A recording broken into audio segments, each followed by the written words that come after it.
স্বাগত জানাচ্ছি খাতুনগঞ্জ থেকে বলছি। সাথে আমি শামীম জাহিদ। বাংলাদেশ থেকে শ্রমিক নিতে আগ্রহী থাইল্যান্ড। আগামী বছর থেকে নতুন এই শ্রমবাজার জনশক্তি রপ্তানি শুরু হতে পারে বলে জানিয়েছেন জনশক্তি রপ্তানিকারকদের সংগঠন বায়রা। আজ আমরা আলোচনা করব থাইল্যান্ডের জনশক্তি রপ্তানি নিয়ে। এই নিয়ে আলোচনা করতে আমার সাথে স্টুডিওতে রয়েছেন বায়রার সভাপতি মোহাম্মদ আবুল বাশার। তবে মূল আলোচনা যাবার আগে দেখে নেব একটি প্রতিবেদন। জনশক্তি রপ্তানি বাড়াতে নতুন শ্রমবাজার তৈরির চেষ্টা করছে সরকার। এরই অংশ হিসেবে সম্প্রতি থাইল্যান্ড সফর করেছে জনশক্তি রপ্তানিকারকদের সংগঠন বায়রা। দেশটি নির্মাণ, শিল্প ও মৎস্য খাতে কর্মী নিতে পারে বলে জানিয়েছে সংগঠনটি।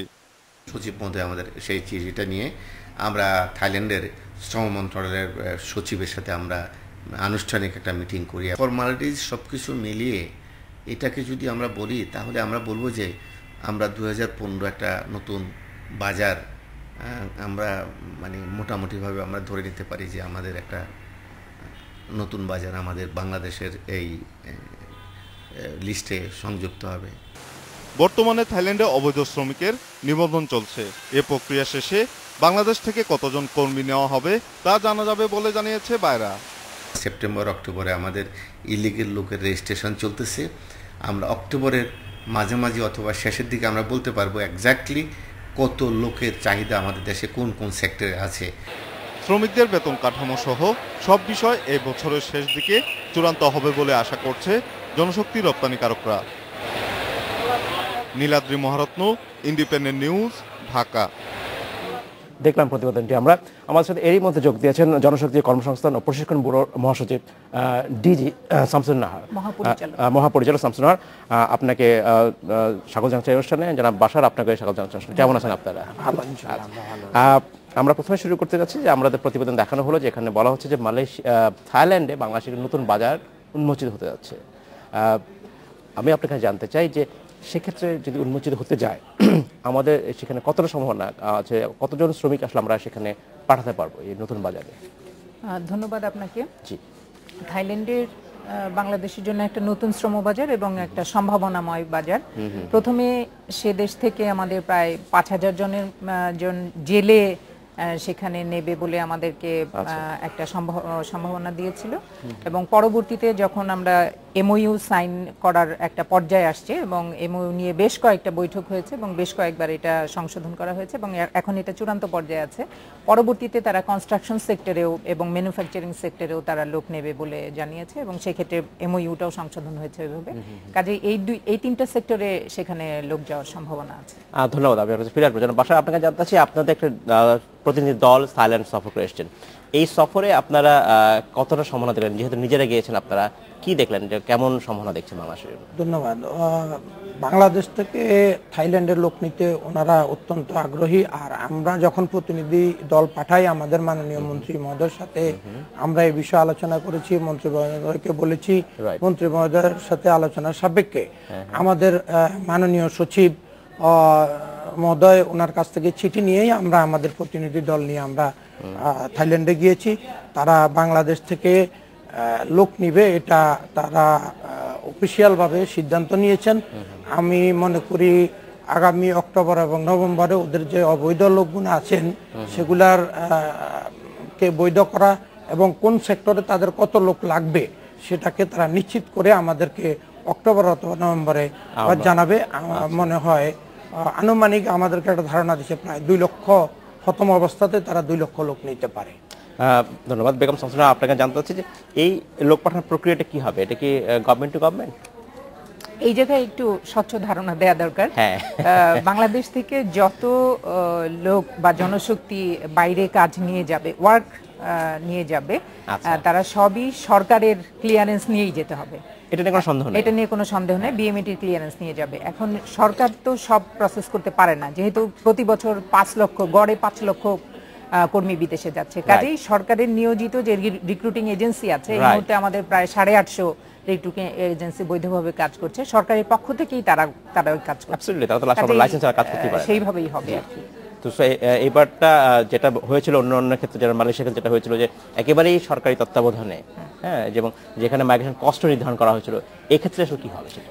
এক্ষেত্রে মালয়েশিয়ার প্রসঙ্গটা আসছে এই জন্য যে মালয়েশিয়া বেশ কয়েকবার কিছু প্রয়োজনের অতিরিক্ত লোক যাওয়াতে সেখানে সেই শ্রম বাজারটা বন্ধ হয়ে গেছে বিভিন্ন বিপর্যয়ের কারণে।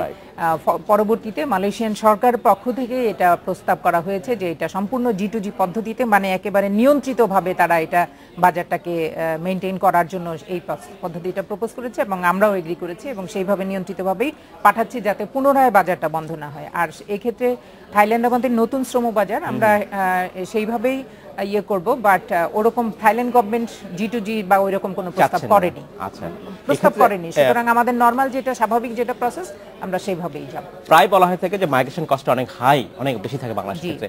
এক্ষেত্রে কি সরকারি দিক থেকে কোনো করণীয় থাকে যে তারা একটা সিলিং করে দিতে পারে কিনা, সেটা কি সম্ভব?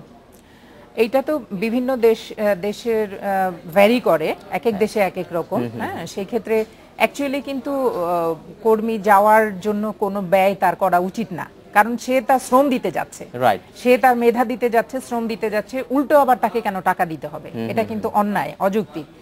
এবং কোন ডেস্টিনেশন কান্ট্রির আইনেও সেটা কভার করে না। তাদের আইনেও কিন্তু বলা আছে যে কর্মীর কাছ থেকে কোনো টাকা নেওয়া যাবে না, এমপ্লয়ার সেটা, যেহেতু এমপ্লয়ার তার শ্রমটা ব্যবহার করবে, এমপ্লয়ার সেই খরচটা বেয়ার করবে। কিন্তু এটা নানান মধ্যস্বত্বভোগীদের মাধ্যমে আমাদের এই এন্ডের ডেস্টিনেশন এন্ডেও হয়, আবার সোর্স কান্ট্রিতেও। কাদের বলছেন? মধ্যস্বত্বভোগী যেমন আমাদের এন্ডে সেন্ডিং সোর্সে, আমাদের সোর্স কান্ট্রিতে মধ্যস্বত্বভোগী যারা মিডলম্যান মাঝখানে, মনে করেন রিক্রুটিং এজেন্সি পাঠাচ্ছে। রিক্রুটিং এজেন্সিকে মিডলম্যান বলছেন? নো, রিক্রুটিং এজেন্সি তো সরকারের প্রতিনিধি, এর ফাঁকে আরো অনেক মিডলম্যান থাকে, একেবারে গ্রামের দালাল থেকে শুরু করে, যেগুলো সাধারণ ভাষায় দালাল বলে।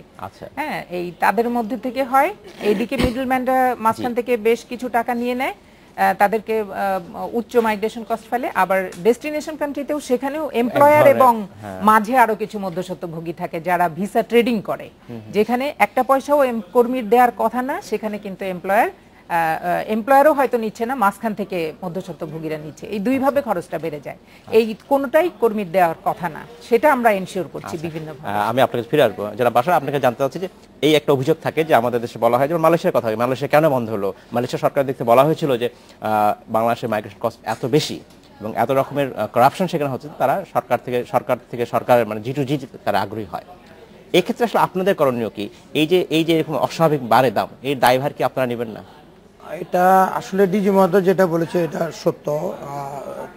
তখন তত্ত্বাবধায়ক সরকারের আমলে আপনার অনেকগুলা লোক, আপনার যেমন ডিমান্ড যদি ইস্যু হয়ে থাকে 100, এই ডিমান্ডটা ওই মধ্যস্বত্বভোগী ওখানের হয়তো দেখা যায় ওই দেশেরই মালয়েশিয়ান লোক বা ইন্ডিয়ান বা চাইনিজ। আপনি যখন একজন শ্রমিককে বাংলাদেশ থেকে থাইল্যান্ডে পাঠাবেন বা যে দেশে পাঠাবেন, আপনি তো সেই দেশে এমপ্লয়ারের সাথে কথা বলবেন নাকি?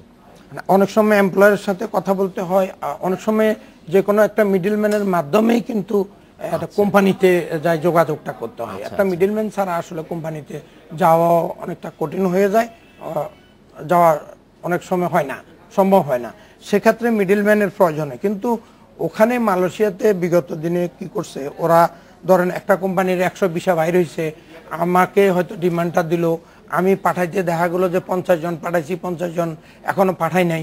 সেই 50 জনের পরিবর্তে আমাকে তো 100 জন দিলে আরেকজন এজেন্সিকেও আবার 100 জনের ডিমান্ড একটা দিয়ে দিচ্ছে, যেটা ডিজি মহোদয় বললেন। এরকম অতিরিক্ত কিছু লোক ওখানে গিয়েছে, বিশৃঙ্খলা হয়েছে।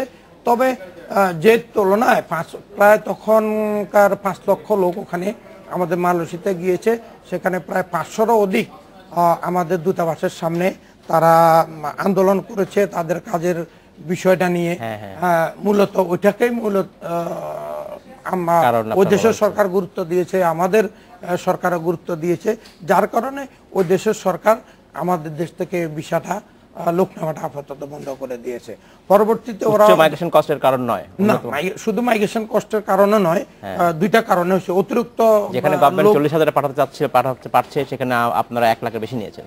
1 লাখের বেশি। ওই যে সরকার তো মধ্যস্বত্বভোগী ওদের মাধ্যমে যাচ্ছে না, সরকার টু সরকার, তো সেক্ষেত্রে সরকারের ব্যয় অনেকটা কমই হবে, সেখানে সরকার তার লাভও করতেছে না। আমি যখন কাজ করতে যাবো আমি একটা লাভের অংশ কিছু না কিছু নেব, মধ্যস্বত্বভোগীটা অংশ একটা আছে, দুইটা অংশ মিলে একটা অংশ বাড়ে, যোগ হয়। আচ্ছা। সেটা অতিরিক্ত না, কিন্তু এর চাইতে অতিরিক্ত হচ্ছে বিদায় ওই মালয়েশিয়ান সরকার মনে করলো যে না, আপাতত আমরা যেগুলা আমাদের দেশে এসেছে এদের সমস্যাগুলা সমাধান করে পরবর্তীতে আমাদের অনুরোধ ছিল, আমাদের মন্ত্রণালয়ের অনুরোধ ছিল পুনরায় মালয়েশিয়াতে লোক যাওয়া। আচ্ছা। তখন তারা চিন্তা করলো আমরা এজেন্সি থেকে না নিয়ে সরাসরি সরকারের সাথেই প্রস্তাব দিয়ে লোকটা আনি। ধন্যবাদ আমরা দেখি কি দাঁড়ায়। ধন্যবাদ আপনাকে।